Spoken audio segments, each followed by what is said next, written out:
I know that throughout this time, I've really learned from all of these sessions that have been offered through Transform Ed and through working with my colleagues. So I just want to say hello to, I see some have tuned in, and also people I used to work with. So it's nice to see familiar faces. And I have some teachers here from St. Gabriel's as well, where I work. So a little bit about myself. I work for the non-public schools program at the IU.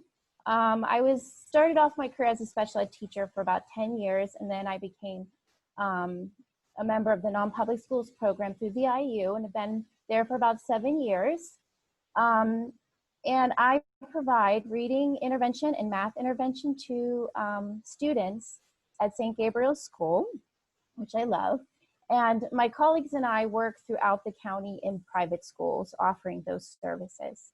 The picture that you see on the front cover, that is something that I took a couple years ago, but this is what I visualize when I think of my students working remotely. But one of the things that I use is reciprocal teaching, and the bookmark that you see is the Fab4, and Lori Oscus took reciprocal teaching, which is 4 strategies, predicting, questioning, clarifying, and summarizing, and just labeled them the Fab4, and that's a bookmark with word prompts. It's something that I've used with my students who don't need decoding for the full time that I'm with them. They need more comprehension strategies, so I'm going to talk about that a little bit today. And also some of the interventions that I use for students who need that direct instruction in phonics. And this is just a snapshot of what I do. I do math as well. I will not be talking about math intervention today. And also, I'm going to talk a little bit about the students who haven't been able to work with me through some of these apps and some of the things that I've had to do to reach out to them. So I work at St. Gabriel's School. These are some of the platforms that I've used during this time. Before that time, I was not using technology per se a lot in my classroom. I had access to apps and on my iPad, and I would use different things. But the kids did not have school-issued devices at St. Gabriel's. So whenever this happened, the teachers there were really creative and started to research ideas on how to reach students, and they were very kind and included me on that. And you know, I was able to jump on some of the platforms that they were using and also try to find something that I could use for my students. I work with kids in grades K through 4 at St. Gabriel's. The middle school kids use Google Classroom, but some of the platforms that the elementary teachers are using are Edmodo. They use their Wonder series online. They use Flipgrid, Zoom lessons, and YouTube, and there's more that they use as well. So one thing that I did was that first week that we were closed, I researched platforms and I found Seesaw. And there was a lot of interactive tools on Seesaw that I really liked, that I thought could be beneficial to my students. For those students that wanted asynchronous learning that couldn't necessarily be live on a Zoom lesson. So one of the first things I did was I attended a webinar. Seesaw is amazing. There's so many things that you can do with it. I've only really dipped into it a little bit. I know some of the other Catholic schools, that was a platform they chose, and they added their IU teachers to that platform. I do talk about Google Apps because I love using Google Slides. I attended a Transform Ed session here through the IU years ago and learned how to use Google. And they also brought in an ed tech leader called Alice Keeler, and I just want to mention her because she came to the IU and I was able to attend her session, and I've fallen back on a lot of the things that she taught me, and I follow her blog a lot, and it has helped me to be able to access that resource. She's amazing. She's a math teacher, but she works and she goes out and she trains teachers on how to use tech, and she uses all kind of different tech, but it's more about like how you learn through technology, not so much the technology itself. But I have this link I just wanted to show you. Alice Keeler offers a super training on Screencastify, and that's one of the technologies I've used. You can watch this. It's a 45-minute session. I think I took it like in April or March when I knew that I wanted to use this with some of my lessons, and she has different things that you can do to learn about how to use Screencastify, how to collaborate with peers, how to use it with your students, how if your students are able to and have the technology can use it themselves as well. And that link is in the resource page. Finally, I have Zoom, which I love being able to Zoom with kids because I feel more effective when I'm Zooming with synchronous learning opportunities. So I'm going to talk about how I use my reading interventions with Zoom. So this is just a screenshot. I'm not going to open Edmodo today, but some of my teachers in St. Gabriel's are using these platforms, and they have been so kind to let me on as a co-teacher. And some of the students that I provide services to, the parents emailed me and said, we are doing everything we can to keep up with the regular classwork. We appreciate the support. We would just prefer that you email us resources to use to support us. So for those parents, I will post things on the Edmodo classes, links to math games, decodable texts, and also Edmodo has like private chat features if students want to reach me as well.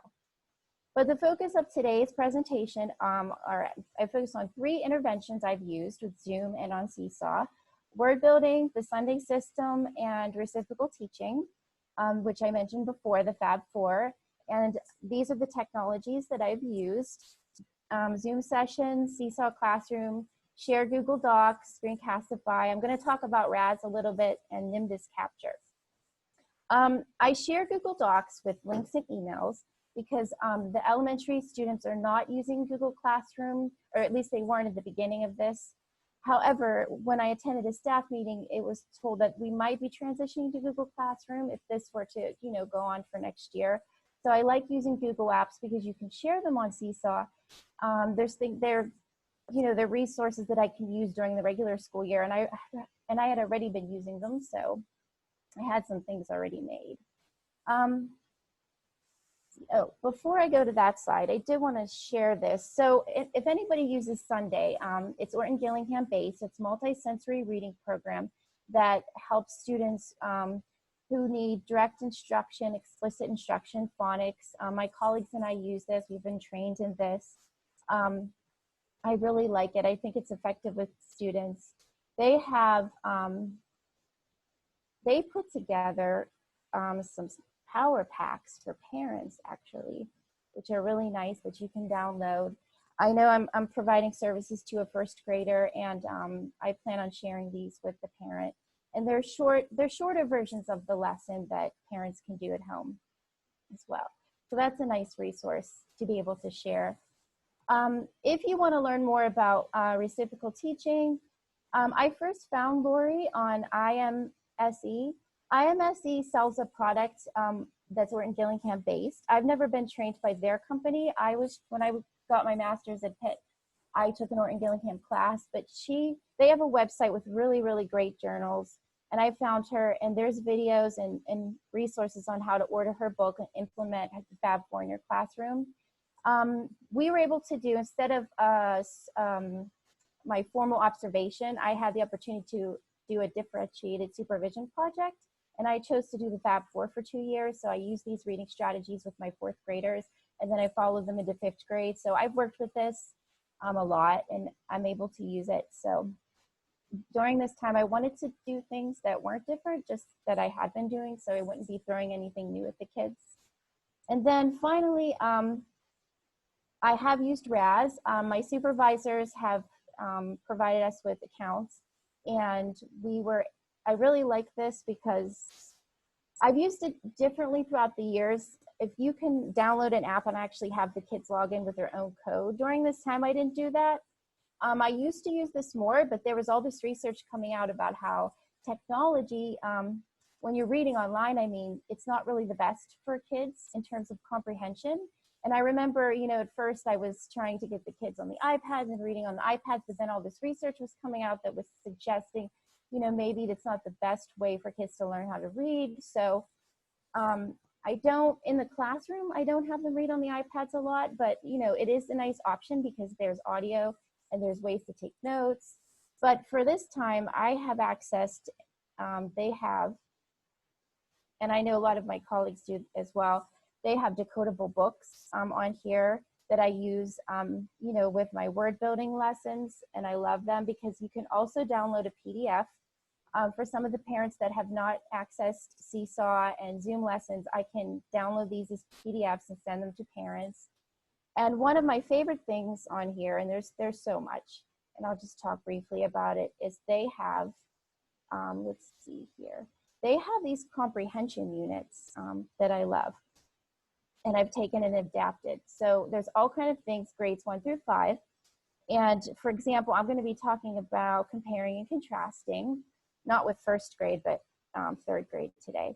And they'll offer you a lesson, practice passages, model passages. When I provide services to students, it's full out. So if they're coming to me for comprehension, sometimes I have to give mini lessons. If they've learned about main idea already in the classroom and they need a little extra practice, create something from here. So I've accessed that, but I'm going to go into word building. One of the things that I did was I created a template, and my colleagues and I, some of my colleagues and I have shared these templates, and I was able to just share my screen during a Zoom lesson and do a word building lesson. I have a little student, she loves unicorns, so I put unicorns in there. And, you know, we start off by reviewing our vowels, and then I give them some goals. And then usually I email the parents ahead of time the letters for the lesson. So I emailed the parents letter cards, and they printed them out. You know, they got the letters ready for the class for our Zoom session. And then I have the little things here, and then I'll pull down the letters to make the word for the student, and they'll watch me, and I'll model it, and then we'll go back and we'll read it together.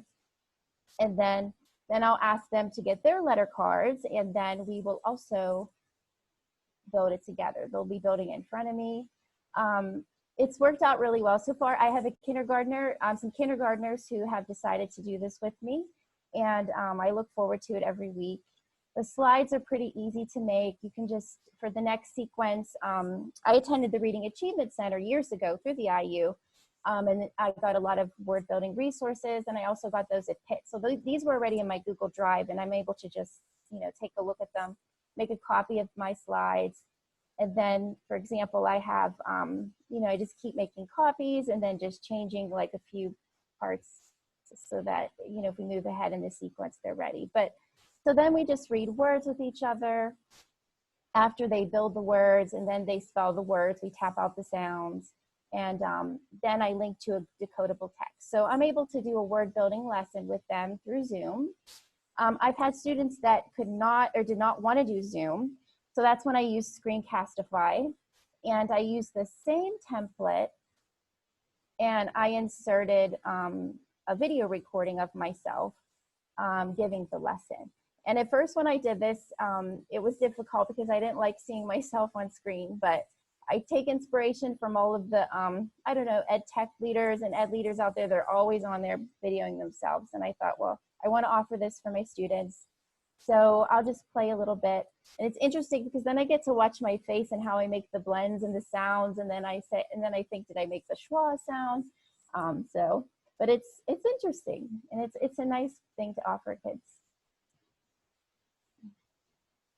All right, it's time to get started. We are going to build our words now. First, let's say the sounds of the letters we're going to use today. So that's me, and then I go through, I insert these videos, Keys? And I send the Google slide to parents.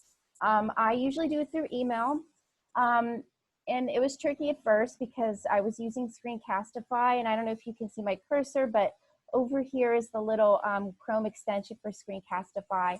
And I had to make sure that those links were available to parents as well, because I'm operating through my IU email, not a school Gmail, but there's ways to get around that. You know, you open the link sharing and they're able to get in. Then my students were also able to go onto Seesaw and follow up. And some of them who chose to do the word building lesson with the pre-recorded videos went onto Seesaw, and they would read a book that I downloaded in their Seesaw classrooms. And just to show you real quick, I made a presentation class for us today. So the Seesaw classroom, there's an activities page where I would post an activity, and the students would add a response. And I'm a sample student here. And so what I did was Seesaw has this wonderful Chrome extension. It's up here. I don't know if you can see my cursor, but what they do is you can grab anything from the internet and kind of like take a screenshot and put it into your Seesaw classroom. So I was able to go on Raz and grab each page of the book for the students so that they could come in and read it. And the nice thing about Seesaw is that there's different tools. So they could type me a message, they can record, they can take a picture of themselves. And so just real quick, this is a sample of a student reading on Seesaw, reading a decodable book.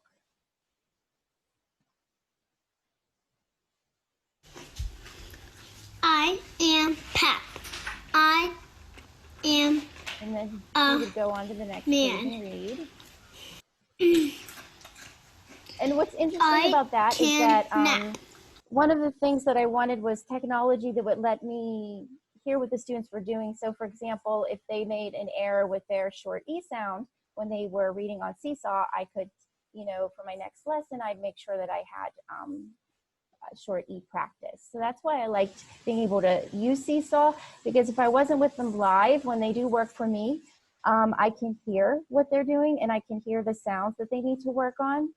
One of the things that I did for students to sign up for Zoom was I emailed parents, and I also sent out Google Forms for parents to sign up. Some parents took advantage of this, some parents just emailed me, but they were able to they got this form, they put their email address in, their child's name, and then I asked them if they want a Zoom lesson or if they just want a Google Slide, you know, lesson with video that they could look at later.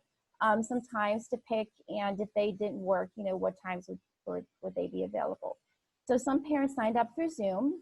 And then here's an example. I had to show you with a screenshot for privacy reasons, but I kind of cropped the picture a little bit. But one of my students who did the word building lesson with me chose to do it through Screencastify the next time, and she wrote her spelling words, and it's hard to see, but her mom took a picture and she uploaded the words on Seesaw, and I was able to give her a little comment and say, you know, you did a great job. And she was the one that you heard reading. She read a book to me, and I was able to hear her read the sounds. Next, we have Sunday, and I also created a Google template for Sunday. And like I said, my colleagues and I share these, and it's been great to be able to do that as well. So I just give the goals of the lesson. Now the Sunday lesson, I had to adapt a little bit for time purposes. So I stick to the main goals, which are saying, writing sounds, reading words, spelling words. But one of the important parts of Sunday is the multisensory piece. So I put a little slide in there about, you know, using your fingers to trace the letters. And when I Zoomed with my first grader, I reminded her how, you know, she needs to trace the sounds and say the sounds. She actually, you know, she enjoys bikes. So that's why I have some mountain bikes in this particular side. But we do our sound drills where, you know, she says the sounds for me. Oh, then I put in there, because she was reversing her letters, we talked about B, D, and P. So I put that in there. Then she writes the sounds for me with a piece of paper when we're Zooming. And then I review some of the spelling rules that are offered through the Sunday program. We read a shortened version of the list.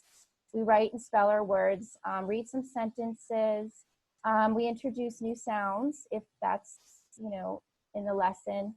And then I have her read the new words with the sounds and spell them. And then I link to a decodable text through Raz. And so we're able to do a phonics lesson through Zoom like that as well.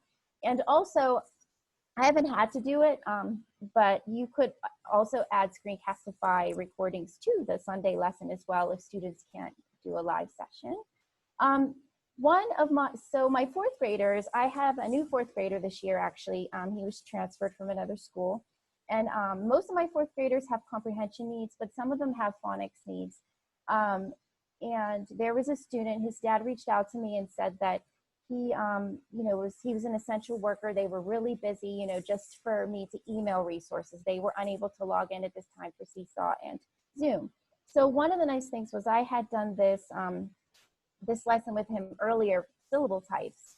And my colleague, Lauren Yearsley, who works with the older kids at St. Gabriel's, she we'll be getting him next year, and she does something with the 95 group, which is they work on syllable types.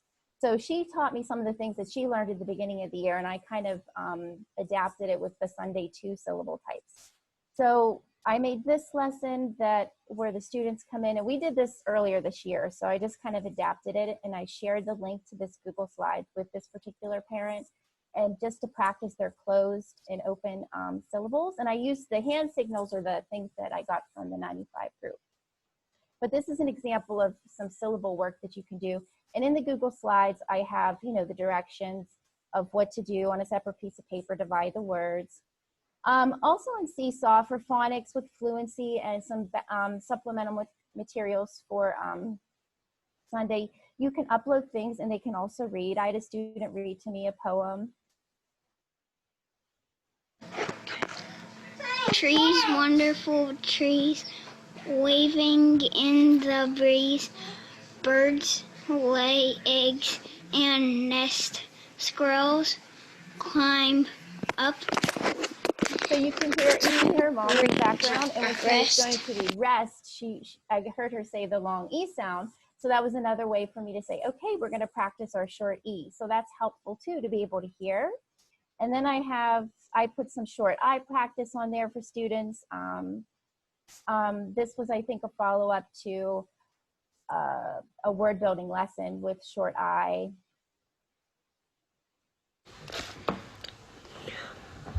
Hip, fit.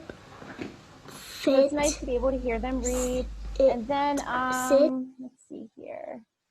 Yeah, and then this is phonological awareness, where they had to look at a picture, and I know this particular student was having a difficult time with her middle sounds. So she just had to kind of like use the Seesaw pen and mark the sound that she heard when she looked at the picture. So if she said pig, she would mark an I.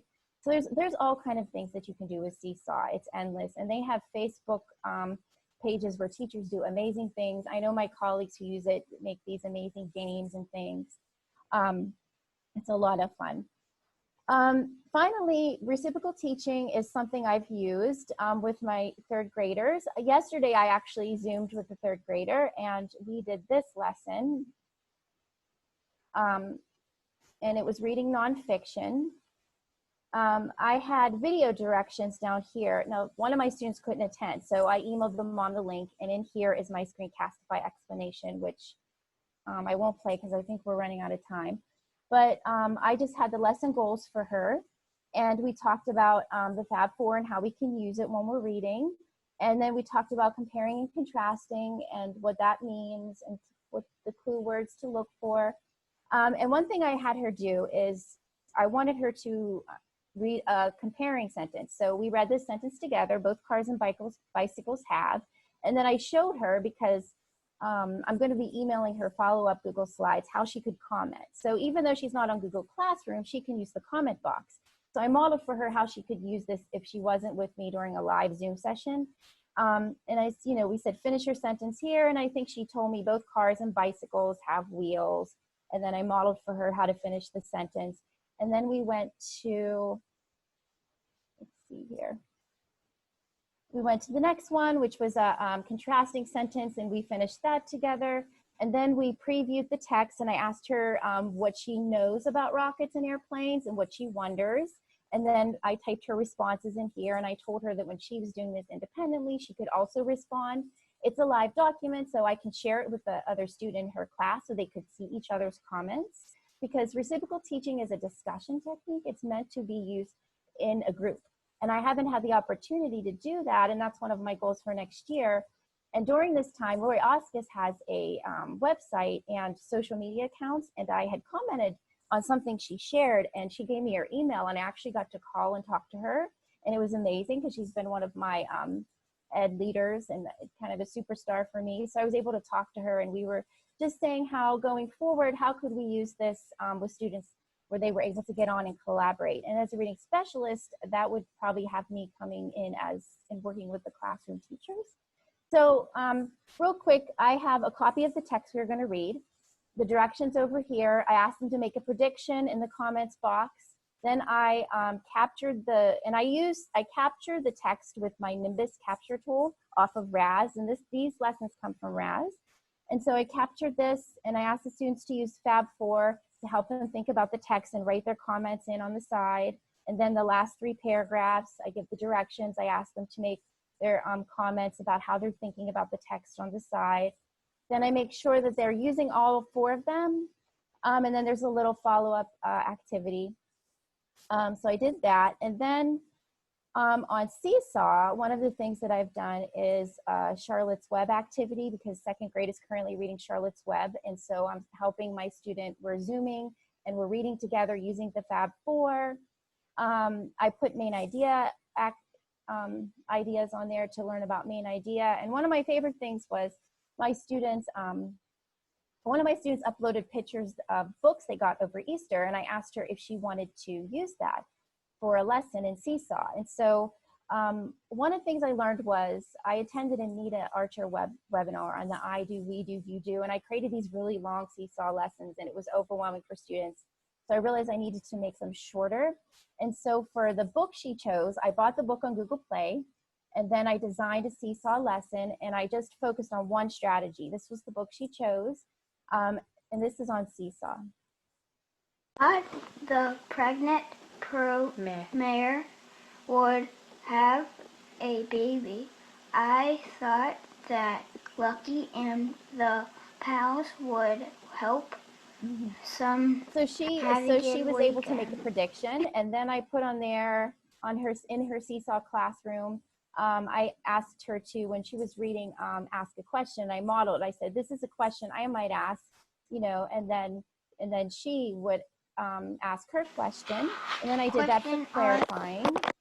I showed how I would clarify, and I typed it out like, "This is a tricky word, curtsy. I know, Y can make these 2 different sounds, and you can try both sounds, which one sounds right." And then she chose something to clarify. I learned how to say smoke with the letters M, S, and S, and M. So her mom was helping, and I could hear she had trouble with Thank SM. So when we Zoomed later, I made sure we reviewed some blending. And then I did summaries. And then on her Edmodo page at St. Gabriel's, I shared this with my 2nd graders. It's a Fab4 bookmark. And on the bookmark, they have word prompts that they encourage the kids to use so that they're engaging with their text. They're thinking about the text. So this is something that I can email, and I have emailed my 4th graders as well. Talking fast, so a lot of these links will be available to you. I think we have maybe 10 minutes left, so I'm going to finish up real quick. Some of the things that I've learned is that keep the directions short and clear, follow up with parents and guardians, find ways to give feedback. Seesaw is great because it's designed as a digital portfolio, and I can give feedback to students. I can hear what they're doing. And also I've learned just to adapt as I go, because there's some parents who said they had trouble with Seesaw. Could they try something else? And so we Zoomed. Other parents, were busy and they just wanted me to email resources. So as a reading specialist who supports students, I've just tried to be flexible and meet kids where they're, where they need help, and what the parents are able to do during these overwhelming times. So some of the tips, I really like the Reflect app that can capture screens for Seesaw. It's very easy to make lessons using that. Seesaw webinars are great. If you want to purchase Lori Oskis's books, you can learn more about her. She created this wonderful video for parents, and I emailed that to my 4th graders, and it modeled how to use the strategies. Because before all this started, I made sure, I think the week when all the schools were closing down, I sent home a Fab4 bookmark, and my students already had one in 4th grade. I sent home another one and a little log for them to use to support them in their regular reading. And also there's some links on here about what structured literacy is and how I would use that during this time of remote learning. Some links to Alice Keeler's blogs. I really like Google Keep for keeping, capturing notes, because there's so many resources, there's so many good ideas out there. I love Google Keep. And Nimbus Capture is a really fun tool to capture things off the screen. And I won't be sharing my whole slide presentation with you for copyright reasons. I captured some things from Raz and Sunday which I can share for a presentation, but not for large groups of people. But there is a page that I'm going to be sharing that has those things. And if there's something that's not on that page that you want to know more about, just send me an email. And so my next steps are, I attended Heather's session, who's moderating my room, the role of the reading specialist. I want to learn more from colleagues on what they're doing in the schools. I went to the session last Friday. It was really interesting. We worked in breakout rooms and we talked about how they're providing services to kids in you know, the public schools. And one of my goals is to be able to support the students with their regular ed teachers. The St. Gabriel's teachers are wonderful. If this were to go on next year, if there were periods of time where we would have to be, you know, remote teaching, I would want to be able to support what they're doing already. You know, they use the Wonders series and be able to help them. And so, and also finding a way to use reciprocal teaching, the Fab4 in groups, you know, getting students to Zoom in together. Some of, there's been timing things with me. I know some of my colleagues have done group sessions and they've gone really well. And finally, what I love is the IDA, the International Dyslexia Association, created this webinar actually before this happened, and they spelled technology with a capital OG, I think, for Orton Gillingham, but ed tech to enhance structured literacy instruction. It's an amazing webinar. These teachers use technology already in the classroom. They use things like Kickstart, Google. There's so many ideas on how to deliver the direct instruction phonics for some of our students who have dyslexia or severe reading needs. And they show how to use this technology to differentiate, especially if you have large groups. So I want to rewatch that and kind of learn from them. And so I think right now I'm supposed to leave it open for questions for the last 10 minutes. I know I went through some of the things fast, so Absolutely. thank Right. you. So